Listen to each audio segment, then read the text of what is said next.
Apple has just confirmed the Mac event for November 10th, and in this video I'm going to tell you why you should hold off buying a Mac right now, as Apple Silicon could change the game. So keep watching to find out what we know so far. Hello everyone, my name's Mike, and here at Tech Moon we uncover tech at home and in video. So hit that subscribe button if you want to see more. We've had two Apple events. In September we saw the new iPads, and in October we saw the new iPhones, but we still haven't seen any new Macs despite the rumors saying that we will see them in those events. Well, now we have Apple confirming a One More Thing event on November 10th, which points to new Mac product launches. By the way, if you don't know what Apple Silicon is, I will leave a link in the description below on a video that I've done talking about it in further detail, but I'll give you a quick description right now. Apple Silicon is basically going to be Apple's computer versions of their processors that we see currently in the iPhones and iPads. These are meant to bring faster performance, better battery life, better efficiencies, and most arguably better cooling than ever we've seen in a Mac. The first Apple Silicon Mac we saw was actually a developer transition kit, which despite Apple saying not to run benchmarks, some did, and these were fast. This kit was a Mac Mini with an A12Z chip with 16GB of RAM, and the results show a single core score performance of 1098 and a multi-core score of 4555. This means that this Mac Mini performs similar to the 2020 MacBook Pro i5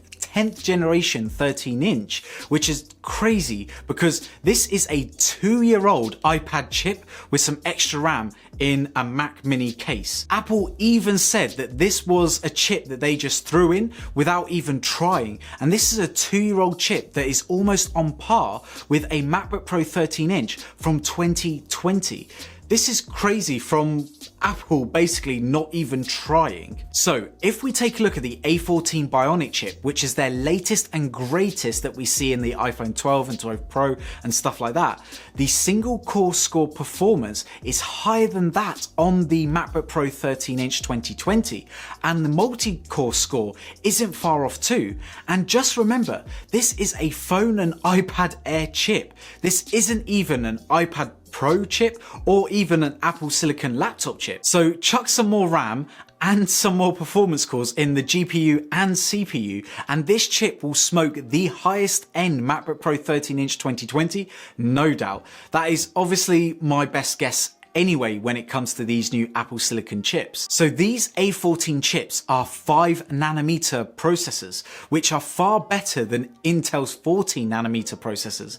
This means that we're going to see better performance, better battery life, and better cooling.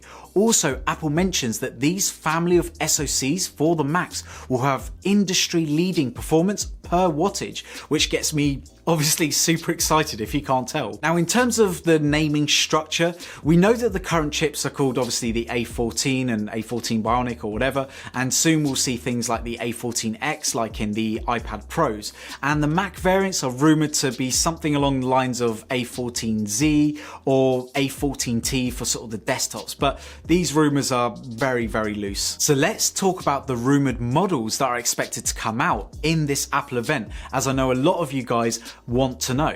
I think that we'll see 3 different models. I think we'll see a new MacBook Air, I think we'll see a new MacBook Pro 13-inch, and the One More Thing product that I think Apple will be referring to, I think will be the revival of the 12-inch MacBook. So let me explain. So the MacBook Air may have only just got a refresh in 2020, but people have been less than impressed with its performance and, more importantly, its thermals. We also see that Apple did a weird thing where they never connected the CPU to the fans with a heat pipe, which is meant to cool the CPU down properly. And if you didn't know, Intel chips run really, really hot, especially under load. But you know what doesn't run hot? That like button. So go ahead and hit that for me to show me and the YouTube algorithm some love. If they were to put this Apple Silicon chip in the current MacBook Air without doing anything else, I think that the cooling solution currently would actually be adequate enough enough for this chip, as we know that Apple chips don't run very hot at all. With the chip that they're going to put inside this, I think it won't look too different to the A14 Bionic chip. I think that we'll see 4 performance cores and 2 efficiency cores instead of 2 performance cores and 4 efficiency cores like we currently see. And I think we'll see the same, if not very similar, 4-core GPU in the MacBook Air. Now, this isn't a bad thing, as the iPhone 12 can edit 10-bit HDR video right off the phone, which is pretty insane. So if you're going to do some heavy tasks, I think that the new MacBook Air will probably be able to handle it. When it comes to the screen, the ports and the overall design, I think that it's basically going to be the same as what we currently see, except for maybe seeing the USB-C port being a USB 4 port, as this is going to be the new standard moving on forward into the future. But visually and functionally, I think that it will be almost identical to the current model.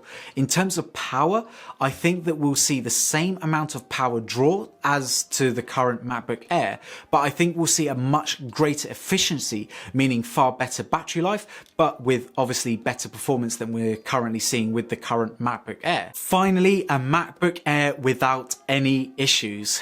Yes. Moving on to the MacBook Pro 13-inch. Yes, I said 13-inch. Firstly, I don't think we'll see a 14-inch model this year. And secondly, the base models of the MacBook Pros are still running the old 8th generation Intel processors, so it's about time we see an update to these. The 14-inch I think will be reserved for the higher end MacBook Pro 13-inch that we see at the moment, and I think that we'll see this sometime next year, maybe Q3 or Q4. Sorry to disappoint you guys, and genuinely I really hope I'm wrong here, because I want to see a 14-inch MacBook Pro. That would almost be my daily driver. I think again we'll see the same design as what we currently see with the MacBook Pro 13-inch, and to be honest, with almost the same specs, bar obviously the new Apple Silicon chip in these new MacBook Pros. Now, when it comes to the chip inside these new MacBook Pros, I think that we'll see an 8-core CPU. So I think we'll find 6 performance and 2 efficiency cores. I think that we'll see in the iPads with the A14 X chip, I think in those we'll still see an 8-core CPU, but I think it'll be more of an even split, so 4 performance cores and 4 efficiency cores. Hence why I think that the MacBook Pro will probably have more performance cores, plus the MacBook Pro will have obviously better cooling, and in a larger chassis it will have more capability of driving the higher wattages that we'll probably see in the MacBook Pros, and also obviously MacBook Pros have much better cooling than an iPad. And when it comes to the GPU, I think we might see an 8-core or even a 10-core GPU in the MacBook Pro, making this a great portable workhorse that will give probably the 16-inch MacBook Pro of previous years a run for its money. I think that we'll see higher power draw from these chips, but I think because of the new efficiencies in these 5nm processors, I think that it will cancel each other out, making the battery life almost the same, maybe if not better than what we currently see with the current MacBook Pro 13-inch. And finally, Apple will have one more thing to end the Apple event, and for me, I think it's the 12-inch MacBook. This MacBook will have a 6-core CPU and a 4-core GPU, and this will focus mainly on efficiency rather than performance. I think that this model will have the headline 20-hour battery life and obviously that 12-inch Retina display, and from what we hear from rumours, a 4th generation butterfly keyboard.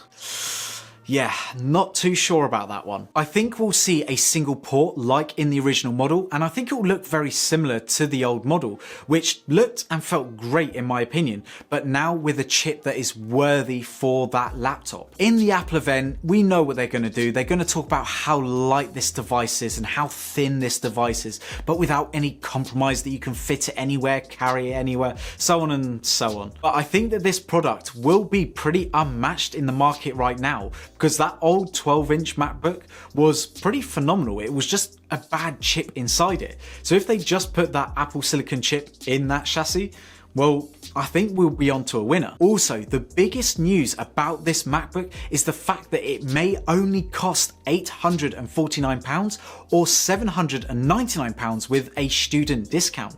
This would be great for anyone who is looking for an affordable Mac, and we know that Apple has been trying to appeal to the lower end of the market, such as bringing out products like the iPhone SE, the Apple Watch SE, and even the standard iPad. And now you get a MacBook to go along with those products. In terms of pricing for the MacBook Air, I think it's going to be very similar to the current generation. So I think they're going to start at £1,000 plus. And with the MacBook Pro, I think again, we're going to see it start around £1,300. I don't think we're going to see any price drops. I think Apple are going to profit the savings of them developing their own chips rather than obviously paying Intel a royalty on those chips. I think Apple are just going to keep as much of the profit as possible. But in my opinion, I think we're going to get much better value products than ever before with these Apple Silicon chips. So for me, if I don't have to pay more, but I'm seeing much better value in those segments, especially with the MacBook Air, then for me, I think it's a winner. It'll be interesting to see how right my predictions are on November 10th, and maybe even a little bit funny if I've got them completely wrong. Remember, this is Apple. But there we have it. As always, this is a discussion, so please leave a comment down below on your thoughts about this and what you think we might see. Again, no wrong ideas here on this channel. Also, check out the links in the description below if you want to support the channel. If you haven't already, please follow me on Twitter and Instagram at TechCarMoon. Drop me a like on this video if you've enjoyed it, and hit that subscribe button if you want to see more. And also, if you want to watch more of this face, then click on one of these two videos that I handmade myself. I think that the top video is fantastic and that other video is fantastic as well. So go ahead and click. Anyway, everyone, we'll see you in the next one. Bye.